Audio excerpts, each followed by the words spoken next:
Hi, I'm Callum Randall from the Racing Post, and I'm joined here by Dave from Barstool Sports. Just wanted to ask Dave a few questions about his time over in London, betting and wider sports conversation. So, is this your first time to London? First time to London, first time Royal Ascot, yep. And what's your thoughts of both London and Royal Ascot so far? So I spent most of my time here. London seems beautiful, no big buildings, that's surprising. I'm an idiot because I brought actually euros. I didn't know you guys had pounds, so that was a mistake on my part. And the Royal Ascot's beautiful. I mean, I love it. It's impossible to pick winners. Impossible. You got a million horses running. But it's fun. But losing all my money. I don't know why you're not wearing a hat either. I'm wearing a hat. I thought you had to wear a hat. In most places you do, but I've managed to get away with it this time. And Barstool Sports, what's the future like for Barstool? So it was started as a gambling company. It was a newspaper. It was all gambling and fantasy. So if people in America actually want to see real gamblers losing real money like I did today, we're a very good spot for it. So it helps because I think we'll be kind of the #1 gambling medium in the United States. And do you see much Racing Post content? I've just become familiar, but no, I've never been to the races. So you guys I put like my version of the DRF, Daily Racing Form here in Europe. So I'm brand new to it, learning it. I bought the program the last couple days. Didn't help me win, no offense to you guys, but I won't hold it against you. Have you downloaded the app? I haven't downloaded the app. That would help you win. Why is that? What information is there that's not in the newspaper? It's more selective information. Well, that's on you guys for not telling me that. That's something for you to download next time. So how does Royal Ascot compare to the races over in America? So, I mean, it's kind of like our version of the Breeders' Cup. But you guys, I mean, that last race, there were 30-something horses in it. The race before there's 20. Makes it very difficult. I'm a heavy gambler, so that makes it just hard. I don't know whether to bet all, winners.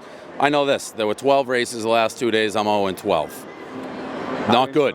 0-12. And what are you betting? Is it generally each way singles or multiples? I started just betting a win, but then when you start putting these 30-horse fields on me, I started doing each way. Did not help at all. No, nothing. Okay, so going back to London a little bit, it's the first time you've been to London. Is it the first time in the UK as well? No, I've been to Italy once before. That's UK, right? No. Come on. Europe maybe, but not Europe. UK. Yes, Europe. So I've been to Italy, I've never been to the UK. And how have the British people treated you? Nice. Everybody's been super nice, yeah. Apart from Ciro's Pizzeria.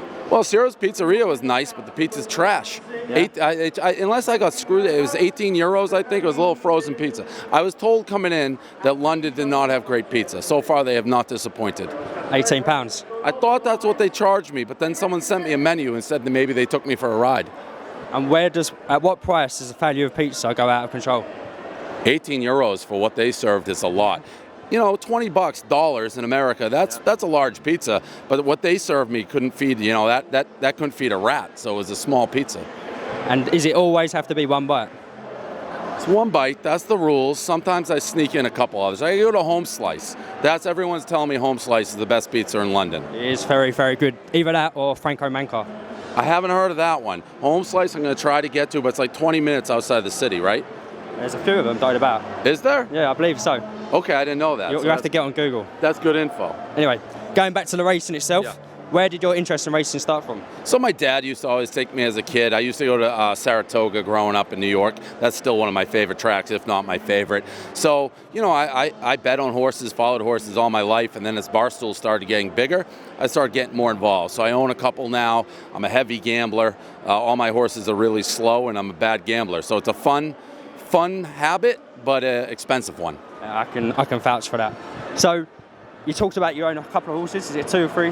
I think I own parts now, probably 6 or 7. 6 or 7. Okay, so what's the best horse? Is there any we should be looking out for? The only one to look out for, and the only reason to look out for him is he hasn't run, is All Right Frankie. So I bought this horse with the guy Mike Rapoli. He started Vitamin Water. He started Bar. He's a billionaire. He's got money to throw away. I don't. We bought this horse as a yearling. He should run at Saratoga in the summer.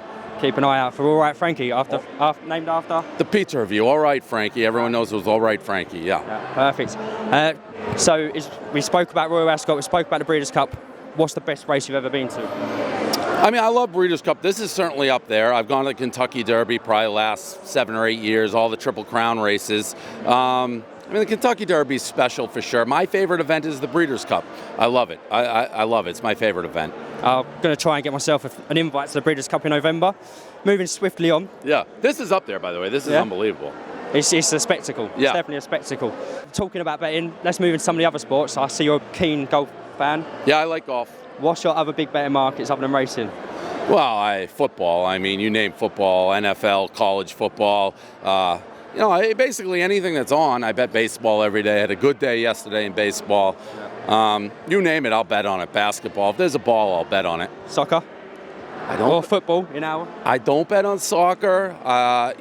It's too much of a heart thing. And I'm not a big soccer guy. I'm an American, so I don't watch it as much. I know a lot of Americans are getting into it, but I feel like you score a goal in there, your heart's going to explode. One goal is like, 10 runs in baseball. Yeah, that's spot on, to be fair. We've spoken a lot about gambling. You're obviously an American yourself. The laws are changing over there. How do you think it will affect US? Well, the major change will be, I always bet with the bookie before the laws change. You can only bet in Vegas on sports. It's going to be the live betting. Americans aren't trained to bet, during the course of a sporting event, and now with the laws changing and all the new apps and companies coming in, you'll be able to. So that's the huge difference. And maybe the casual gambler will get involved, but the live betting, the live odds, everything changing. So that'll be the big change. Yeah. So that's a wrap from us at Royal Ascot. Thank you very much, Dave. Yeah. Been a pleasure. Yeah. And we're off to the Breeders' Cup in November. Cheers. Deal.